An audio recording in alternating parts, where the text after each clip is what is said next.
right, welcome everybody. Ged, how's it going, buddy? Good. I see we're back to the old streaming platform. I'm a creature of habit.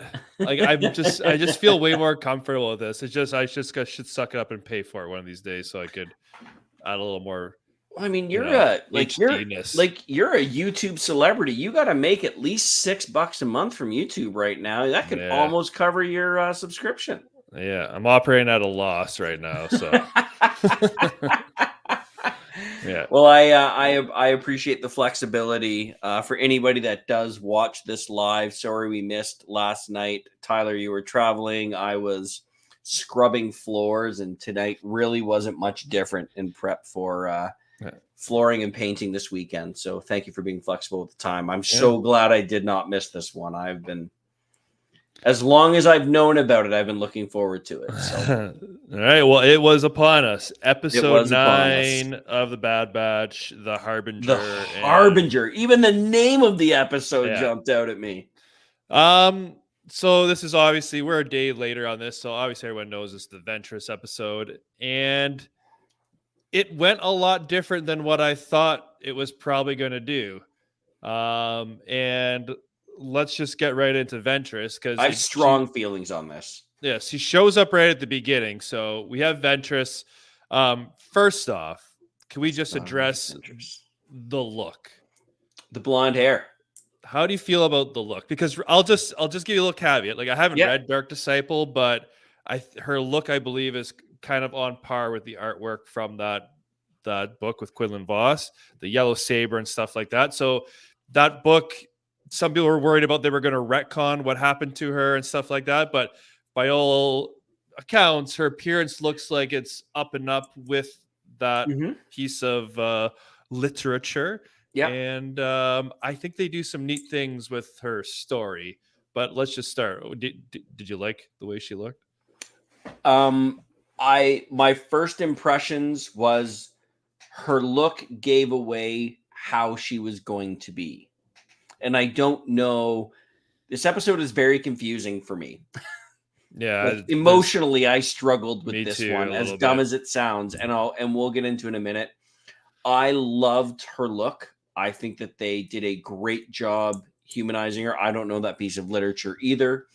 But even just the look of her, so much more approachable. And I did not know if that was by design or if she was going to flip on them and all hell was going to break loose. I mean, that would be a very short fight. Asajj Ventress is an absolute stud when it comes to wielding the Force in battle, as well as her saber skills. Obviously, she was a disciple of Count. She was a thing of Count Dooku, if I'm not mistaken, who's arguably one of the best saber master swordsmen in Star Wars universe. He's quite the duelist. Even the way he held his saber, you can see that characteristics in the way that she sabers. I mean, she's unstoppable as an opponent. I liked what they did with her appearance because it turned out to be on par with who she was. What did you think of it?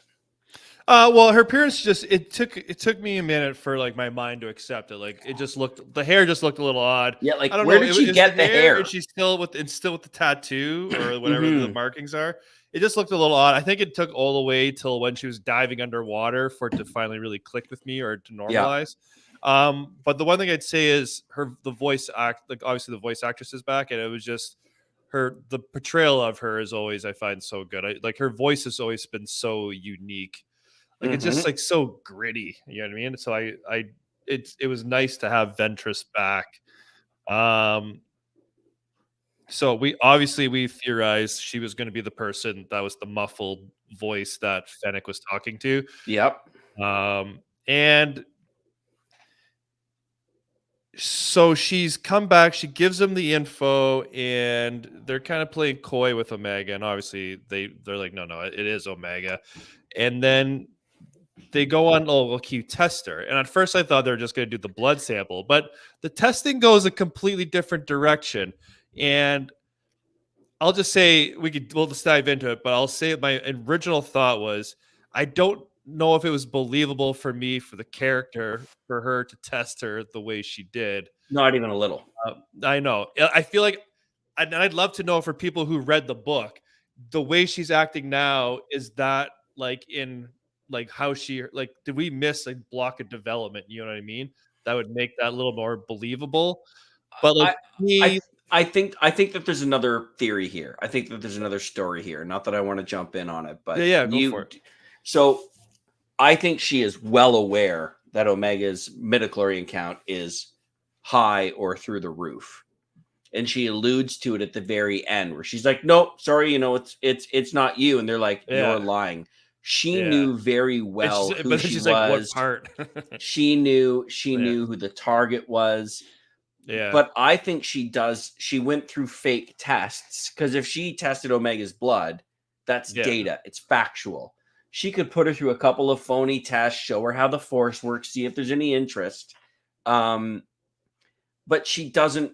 I feel like she doesn't want that for Omega. Like, you look at what happened to her and all of her talent and the way that was used to weaponize her, right? She knows very well the potential of Omega. She just did it, just to do it, to spend a bit of time, to give lip service, but then be like, "Oh, sorry, it's not you," because she doesn't want her to live in fear.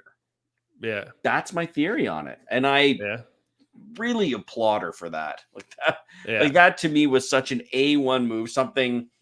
And again, we'll talk about my confusion, my emotional, mental confusion on this episode, but just an A1 class act move from someone I never, ever, ever would have seen that coming from. Yeah. And like, I know she like had a relationship with Quinlan Voss, so I know she was more so to the light. We knew she was betrayed as a separatist, and she was kind of doing that assassin bounty hunting role for a while. So we knew she wasn't quite evil. She even makes mention to it, like about losing the war or whatever it was. We both like, lost the war. Yeah, we both lost. So she made it seem like and she even says multiple times, "I'm not your enemy." So I get that she would. Yeah, I could. It was a little surprising that she would like actually try to train her, like almost like Ahsoka to Sabine. Yeah, you know what I mean? It was a little odd. Service. Yeah, but there is a kind of neat factor about it though, because like we're talking about someone who has fought like Anakin and Ahsoka over and over again, has killed Jedi, is a Night Sister. And then had a fling with a Jedi. Like, she has such a checkered, spotty, unique background. Yeah. And then for her to she's basically the Scarlet Witch of Star Wars. Like, part witch, part magic. Like, yeah. So it's interesting her to take, because she even says, like, you have no idea how evil the Empire is, whatever the line was, right? So she might have almost just felt like, if Omega truly has an M count, I should find out if she does or not, because things are going to change for her. And I'd almost like to touch on kind of the ending there, what you had already brought up, when she says, "If I told you she did, she would have to be trained." So, and so what do you think she's digging at? Do you think that she was trying to prepare the clones that you're going to have to give her up one day if she truly is a high M count powerful? Or do you keep it secret, or else someone's going to take her from you? I think part one of your statement is the opposite. The if you only knew how evil the Empire was, I think she is well aware of what they're trying to do. She's been around for a long time. Yeah. I think she's not saying that like, "Oh, be careful." She knows exactly what is happening. She might be one of the few people that knows exactly what's happening. And that's why she's going at great lengths to tell this young clone with a huge M count that no, it's not you. You don't have one. And believe me, you don't. Like, yeah. Because you alluded to it. Like, if it got out, it would be impossible for her to not be trained. Yeah. And which almost goes to show you, like, Ventress herself, like, she must be pretty high up on the Empire's hit list, right? Not only like herself, like high M count, but like the things she knows, and the fact that she is like one of the last living Night Sisters after the Separatists wiped them out when Grievous went there, right? So like, she has a lot of, there's a lot of check marks in her box that would make her like almost public enemy number one, which is kind of an interesting thing for her character. And I think they've teased that this isn't going to be the last we've seen of Ventress. Not necessarily in the Bad Batch, but she's going to have some sort of future in Star Wars. Yep. And I think that's pretty exciting, depending on what property she's going to be in. Well, I mean, and maybe there's opportunity, and again, they don't do things by accident. Yeah. So, I mean, you've alluded to the fact that there is a great story behind Ventress. Are they teasing the idea that maybe we'll get to see it more? Yeah. Like I would love the story of Ventress and more on Darth Maul and like things like that, right? Yeah. More on the Night Sisters. Yeah. And like there's, for example, too, like this is a way it could go. I'm just thinking off the top of my head. You've come out and said earlier you thought the Bad Batch were all going to kind of survive and they're going to live on Pabu and no one's going to know. But now that Ventress has tracked them there and found them, is that going to change your thing? It doesn't seem like it's so safe. I instantly thought of that. Yeah. You're not as safe as you think. I was like, shit. So I can't help but wonder, like, is there a future where, like, as the Bad Batch are found out and maybe getting killed, does Ventress take Omega? I mean, I can't believe I'm saying this, is there a better guardian or teacher? Again, I mean, those words coming out of my mouth for Asajj Ventress seems impossible. Yeah. But could you think of a better person to take care of, train, and look after Omega than Ventress? I don't know if I could. Yeah. I think it'd be a fun idea. I think that there's two difficulties they're going to have. Is now you're fitting in another potential Jedi or Force user and a Ventress survivor and having them survive potentially through the original trilogy, which they've had to tell all these stories how everyone else has survived. And then I also think there's a portion of the fandom would lose their collective minds if we got another show led by two female characters. Oh, that's fair. Yeah. Well, not fair, but I think some people wouldn't. No, I see what you're saying. But they've put in the work. I would love to have a show centered on Ventress trying to train a Padawan when she herself was never really, not that she'd be training them as a Jedi, but like having her train her as a Force user could be intriguing, right? Like, no, sure. We're not doing these Jedi rules, but also, I'll borrow a few things from the Sith, but I also don't like what they do. And by the way, have you ever heard of dark magic? Because I know a little something about that, right? Like, I think it could be an interesting, just like Mando and Grogu or like an interesting pairing. Like they could be like a. This goes back, the root of this entire conversation all stems back to one statement I made in The Last Jedi that received some interesting feedback. Is that the premise of all of this is really coming down to the fact that there's no good and evil.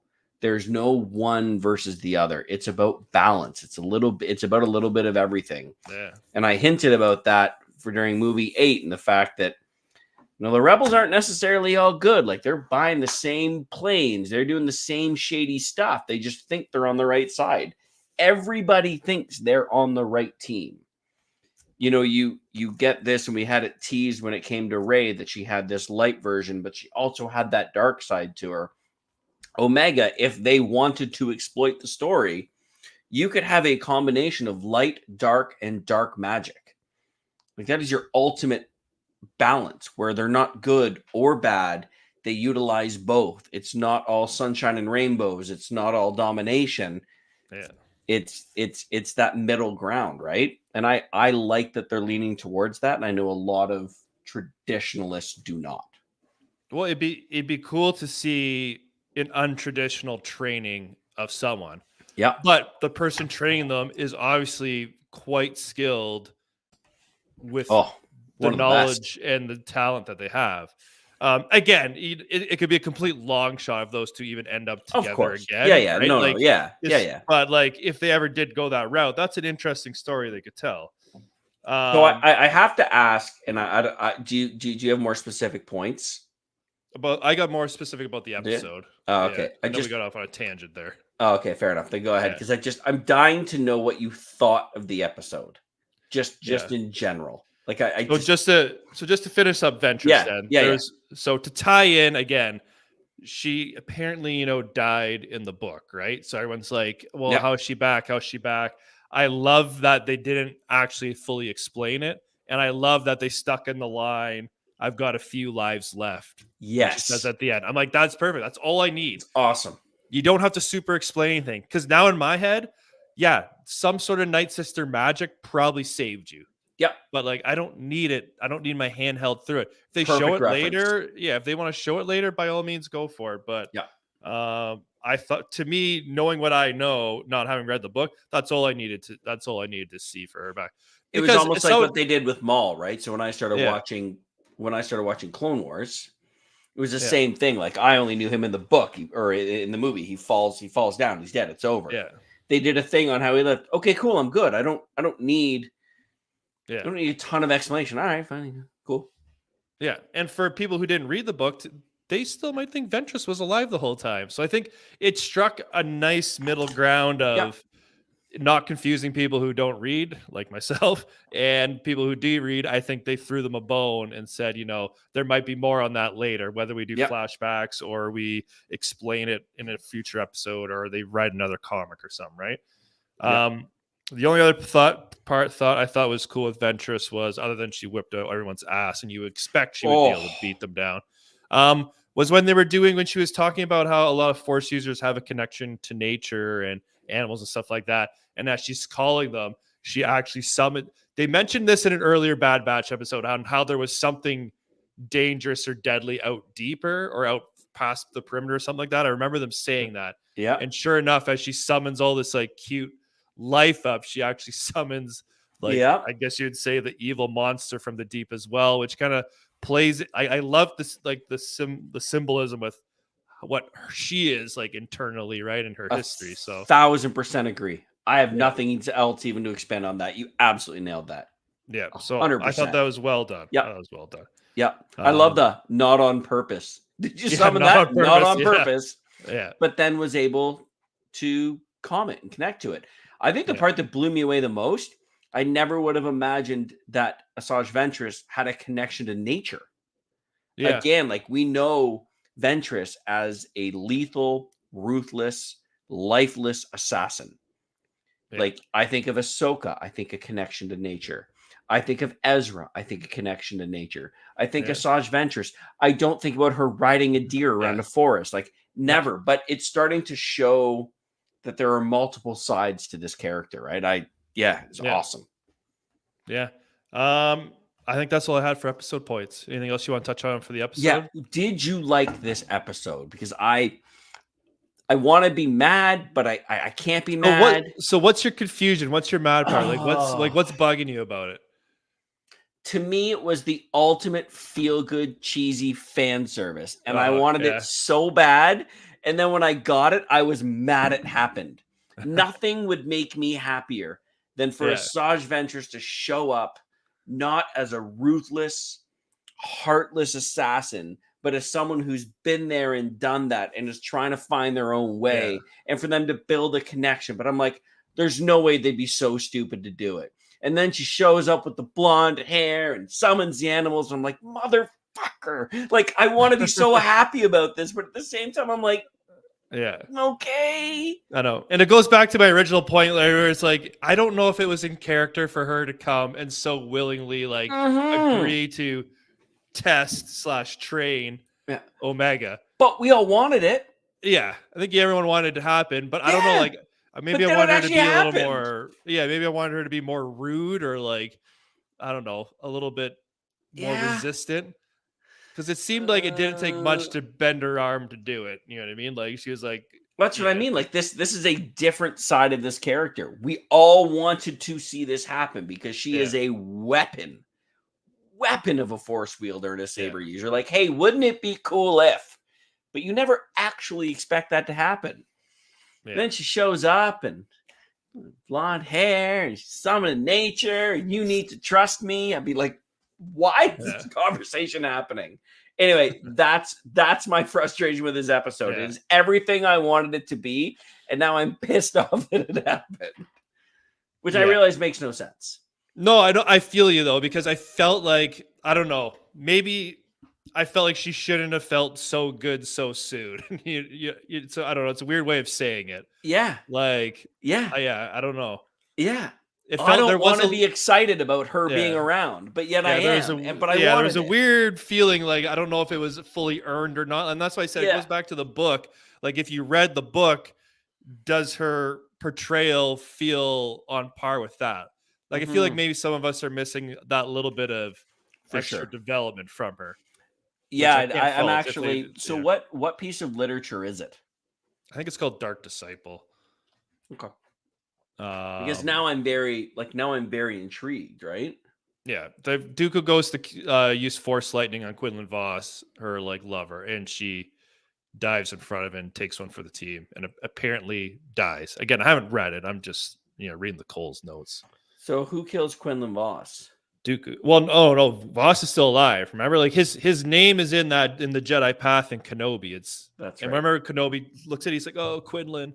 That's right. Yeah. Yeah. So so Ventress sacrificed herself to save Quinlan. So is Quinlan still around? Well, I hope he is. Like if they were going to make a what? How about Quinlan and Asajj and Omega? You just brought up a good point, because if they were like lovers and if he left not knowing that she was still alive, but she is alive, you got to figure she'd be looking for him. Why not look for him with Omega? I wonder if we're going to get a Quinlan Voss and Asajj Ventress show and maybe an Omega. That I'd be into. I know it sounds stupid, but I would 1,000% be into that. We know there's another animated show coming because Bad Batch is wrapping up, and they're always going to have an animation project. And the voice actress for Ventress has suggested she's going to be doing more work. So it's not going to be a live action thing. So it's going to be animated, which it'd be cool if that's probably a good thing. I don't know. I think it is. I don't think I could deal with a live action Ventress. She's just too good at what she does. Yeah, and then you'd have to find a new actress to play her, and it'd be hard to replicate that voice. Or in general, she's just on another level. It's like when they had to make CGI at a young Yoda, the first 3 movies. You can't replicate that. Yeah. Right. We'll give this episode a rating. What did you think? What do you got? I went first last time. You're up. All right. I think I did enjoy it. Like I said, there's just, I don't know. There's just a weird feeling of, I just thought Ventress was a little too eager to just willingly train a complete stranger in the Force, given her history. But I did like it. Mm-hmm. You know what I mean? And I think the idea of Ventress, like you're kind of rehashing it, but the idea of Ventress and who she is, trying to train someone like Omega, who's just so pure and naive a lot of the time. Like to me, I think that's a good like odd couple pairing. It'd be like if Crosshair had the Force. They just don't make sense, but you love them for it. Yeah, exactly. Yeah. So I think I'm an 8.4 on this. 8.4. Yeah, I hate that I'm an 8.5, but I enjoyed it so much, and it was fun. It was just like a happy, like you like the moments. Yeah. It's everything I wanted to see Ventress become after she got hooped around by everybody on the dark side. Yeah. And if it's gonna be this big coming out party, like, look at me, I'm Ventress, I'm good now. Like I got a little apprentice. It's almost like you should go find Ahsoka and now talk to her. Like, you know what I mean? Like, be like, gang. Hey, my bad. Sorry about that. Yeah. Like, you know how many times I tried to kill you? Not do that again. Yeah, like I really wanted to not like it because it was what I wanted to happen. But they did it so well. You brought it up earlier with the I have other lives left. She talks about knowing how evil the Empire is. The fake training when she knows exactly what her M count is. Like, I think there's so much more proper intention that like we wouldn't have even given her credit for until we started talking about it. That I just, for me, it was an 8.5 and I was all for it. I loved it. Yeah. And even like making up test 2. Like it wasn't a real test. Just making because stuff up. Yeah. Just because she knew they were about to throw down. It's just like, I got to get her out of here. So I'm going to like go to the top of the mountain. You never would have imagined her doing that. Yeah. Ever. Yeah. The fact that she knew it was up there. Yeah. She literally did that for Omega because she knew they had to battle. And she could have killed him instantly.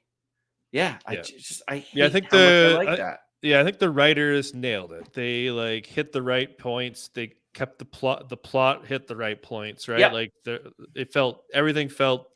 Yeah, I don't know. Maybe I'll be higher on this one in the future because it was a really solid episode. But it continues to trend. 8.5 is high. Yeah, and it continues to trend that this season the Bad Batch has been solid. I agree. It keeps rolling. So, do you think we'll see Ventress again in the Bad Batch? Yes. You think she'll pop up again? Yeah. Without question. It is the series finale. If there is mortality, if there is a standoff, I think you definitely see her. I think as someone who doesn't pick a side, she picks Omega's side. I think you absolutely see her again. I think she becomes a crucial character. And I love that they're going to end it on that. Yeah, it'd be cool. It'd be cool. But it's not going to be on Pabu. They're not staying in TPD, unfortunately. Yeah.